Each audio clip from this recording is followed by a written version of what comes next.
रहे बरी सके से आना सो रहाना भैलुए चिरई तू चुगे जगदाना हनु सो रहे बरी सके से आना सो रहाना भैलुए चिरई तू चुगे जगदाना होला जाने बाल ना तो हो जाई बवाल ए जा ठेपी डाल के चलो ये बाबूलाल झोना झोनिया पर बांध के रुमाल ठेपी डाल के चलो ये बाबूलाल झोना झोनिया पर बांध के रुमाल।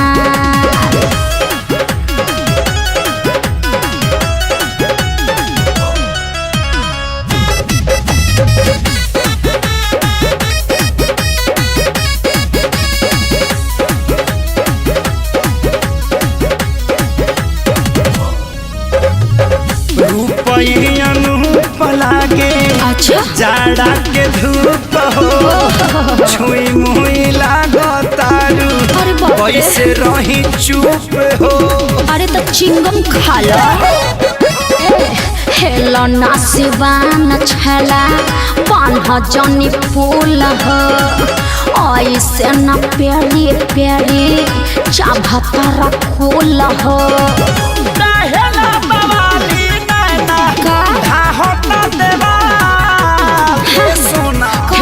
डाल के चलो ये बाबूलाल झोना झोनिया पर बांध के रुमाल ठेपी डाल के चलो ये बाबूलाल झोना झोनिया पर बांध के रुमाल।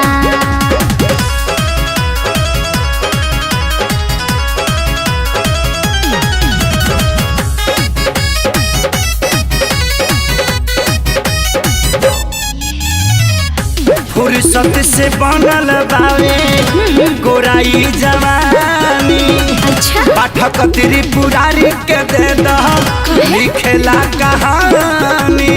अच्छा कुछ गड़बड़ कर दी तो ना झूठे लगबल बाड़ हमारा प्रयास हो रोशन धनंजय के नब हम खास हो तनी सा गला दाना खेसरिया के दाल ए जानो ठेपी डाल के चलो ये बाबूलाल झोना झोनिया पर बांध के रुमाल ठेपी डाल के चलो ये बाबूलाल झोना झोनिया पर बांध के रुमाल। बुझला ज्यादा हमरा बारे में मत सोचो।